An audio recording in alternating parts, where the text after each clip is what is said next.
हवा में गर्म तेल और मसालों की खुशबू घुल रही है। सड़क किनारे एक छोटा सा ठेला जिसके ऊपर लिखा है शंकर की स्पेशल समोसे सिर्फ 10 रुपए। शंकर मुस्कुराते हुए बोलता, चलो आओ भैया आओ, गर्मा गर्म समोसा सिर्फ 10 रुपए में और चटनी फ्री। तभी बगल से एक 10-12 साल का लड़का हिचकिचाते हुए ठेले पर आता है। उसके कपड़े स्कूल यूनिफॉर्म है लेकिन काफी पुराने। चाचा, एक समोसा कितने का है? सिर्फ 10 रुपए का बेटा। क्यों? लड़का अपनी जेब टटोलता है। उसमें सिर्फ 6 रुपए थे। लड़का धीमे से घबराकर बोलता है, चाचा मेरे पास बस 6 रुपए हैं और मैं सुबह से कुछ खाया भी नहीं। सोच रहा हूँ स्कूल जाने से पहले कुछ खा लूं तो अच्छा लगेगा। शंकर मुस्कुराते हुए बोलता है, अरे बेटा, इतना सोचता क्यों है? लो, 2 समोसा ले जा मेरे तरफ से और स्कूल जा और मन लगाकर पढ़ाई कर। सच में चाचा, धन्यवाद। लड़का भागता हुआ स्कूल की तरफ चला जाता है। शंकर के पास पैसे ज्यादा नहीं थे पर दिल बहुत बड़ा था। शंकर का बचपन भी इसी लड़के जैसा था। गरीबी ऐसी कि कई दिन भूखे पेट स्कूल जाना पड़ता था। वो हमेशा सोचता था, अगर कभी कमा सका तो किसी भूखे बच्चे को खाली पेट नहीं जाने दूंगा। वैसे ही दोपहर में ठेले पर भीड़ लगी रहती थी। किसान, ऑफिस वाले, रिक्शा चालक, कॉलेज के छात्र सब शंकर के यहाँ आकर समोसे खाते थे। एक ग्राहक ने बोला, भैया 2 समोसे देना और चटनी एक्स्ट्रा। ठीक है साहब, देता हूँ। अरे भाई, पहले मुझे दो, मुझे काम पर जाना है, देर हो रही है। शंकर हंसते हुए बोला, अरे सबको मिलेगा, समोसे कोई भाग थोड़ी जाएंगे। अरे शंकर भाई, तेरे हाथ में तो जादू है, जादू। तेरे जैसे समोसा कहीं नहीं बन सकता। वैसे ही करते करते शाम को ठेला खाली हो चुका था। शंकर ने बर्तन समेटे, ठेला खींचा और घर की ओर चल पड़ा। वो गांव की गलियां होकर छोटे से मिट्टी के घर में पहुंचा। अरे ओ मदन बेटा, कहाँ है? थोड़ा इधर आना। मदन, जो शंकर का बेटा था, वो भागते भागते शंकर के पास आया। क्या हुआ पिताजी, मुझे क्यों बुलाया? अरे बेटा, तुमको पता ही है ना, अब मेरी उम्र निकल रही है। अब मेरे से कोई काम भी नहीं हो पाता। अब लग रहा है ठेला चलाना भी मुश्किल है। तो पिताजी, मैं इसमें क्या कर सकता हूँ?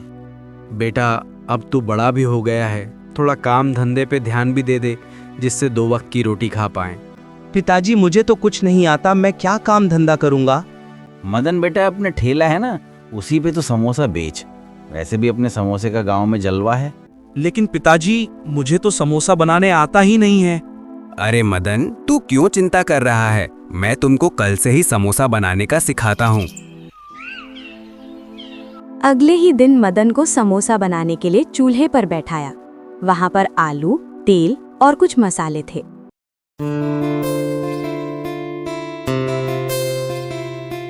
शंकर कुछ ही देर में मदन को समोसा बनाना सिखा देता है। पिताजी, ये तो बिल्कुल आसान है, अब मैं खुद बना लूंगा।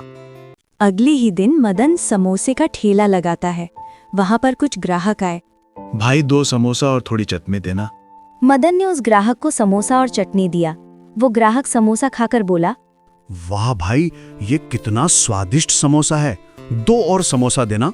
ये बात सुनकर मदन काफी खुश हो गया और ग्राहक को 2 और समोसा दिया।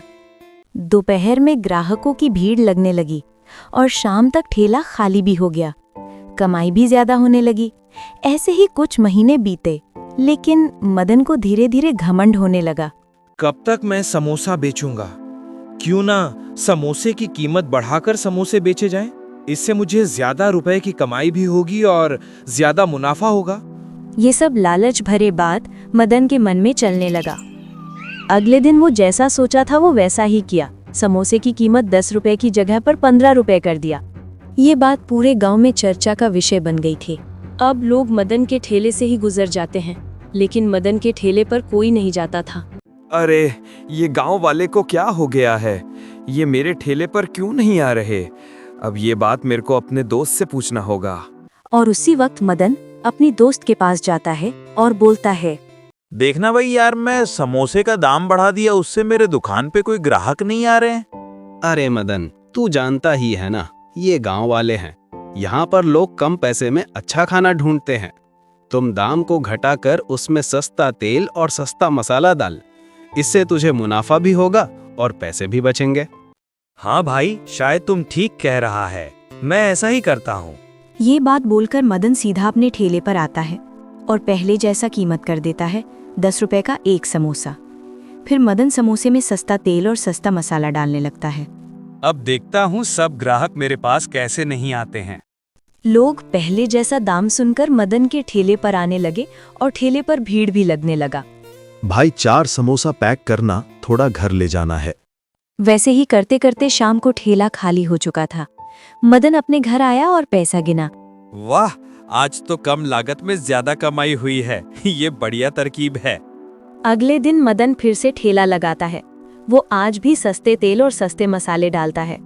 तभी वहां से सुरेश नाम का व्यक्ति अपनी बेटी के साथ जा रहा था। पापा पापा, मुझे समोसा खाना है, प्लीज खरीद दो ना। अच्छा ठीक है, चलो मैं तुम्हें समोसा खिलाता हूँ। सुरेश और उसकी 5-6 साल की बेटी ठेले पर आते हैं। भैया 2 समोसा देना और चटनी। मोहन उस छोटी सी लड़की को समोसा और चटनी देता है। लड़की समोसा खाती है और पैसे देकर अपने घर आती है। तभी उस छोटी सी लड़की को बहुत ज्यादा तबीयत खराब हो जाता है। देखिए ना जी, मेरी बेटी को क्या हो गया, जल्दी से आप डॉक्टर बुलाइए। सुरेश उसी वक्त डॉक्टर को फोन करके बुलाता है। देखिए ना डॉक्टर साहब, अभी अभी मेरी बेटी बाजार से आई और इसका तबीयत बहुत ज्यादा खराब हो गया। ठीक है, मैं चेक करके बताता हूँ। डॉक्टर साहब कुछ ही देर में चेक करके बताते हैं। ये सब खराब तेल और मसाले की वजह से हुआ है। कहीं आप आज इसे बाहर कुछ खिलाने तो नहीं लेके गए थे? डॉक्टर साहब, आज मैं इसे समोसे खिलाने बाजार ले गया था। शायद इसी कारण तबीयत खराब हुआ है। मैं दवाई लिख देता हूँ, बाहर से दवाई ले लेना। डॉक्टर साहब ये बात बोलकर चल देते हैं। उसी वक्त सुरेश मदन के ठेले के पास जाता है। क्या रे मदन, हम लोगों को क्यों मारने में लगा है? मदन डर गया और घबरा के बोला, क्या हुआ साहब, ऐसा बात क्यों बोल रहे हो? मैं अभी अपनी बेटी को तेरे यहाँ समोसा खिलाकर लेकर गया और मेरी बेटी को तबीयत खराब हो गया तुम्हारे सस्ता तेल और मसाला से। नहीं, ऐसा तो नहीं हो सकता है। मैं तो बिल्कुल फ्रेश सामान रखता हूँ अपने समोसा में। देख मदन, झूठ मत बोल और अपनी सच रख दे। तेरे भला के लिए बोल रहा हूँ मैं। मदन गुस्से में आकर ऊंचा आवाज करके बोलता है, अरे तेरे को जो करना है कर ले, मैं किसी से नहीं डरता। ठीक है, तू रुक, मैं अभी तेरे को बताता हूँ। ये बात बोलकर सुरेश सीधा पुलिस स्टेशन आता है। सर, मेरे गांव में एक मदन नाम का व्यक्ति सस्ते तेल और सस्ते मसाले से समोसा बनाता है। मुझे मेरे गांव में रहते मिलावट का सामान बना रहा है। चल मैं देखता हूँ जरा कौन है वो मदन। उसी वक्त सुरेश और पुलिस वाला मदन के ठेले पर आते हैं। मदन पुलिस वाला को देखकर डर जाता है। सर, यही है जो मिलावट का सामान बेचता है अपने ठेले पर। ठीक है, जरा मैं इस ठेले का तलाशी करता हूँ। पुलिस वाला ठेले का तलाशी कर रहा था और मदन चुपके से ये सब देख रहा था। तभी मदन की ठेले पर से एक सस्ता तेल का डब्बा निकलता है। तो यही है तुम्हारा काम? ये क्या है, सस्ता तेल? साहब, मेरे को पता नहीं है कहाँ से आया तेल का डब्बा। अच्छा ठीक है, चल तेरे को थाने पे बताता हूँ। उसी वक्त मदन को पुलिस जेल में बंद कर देती है। दोस्तों, इस कहानी से हमें ये सीख मिलती है, अगर हमें कोई जाने अनजाने में गलती हो जाए तो हमें गलती को स्वीकार कर लेना चाहिए, नहीं तो इसका अंजाम बहुत बड़ा होता है।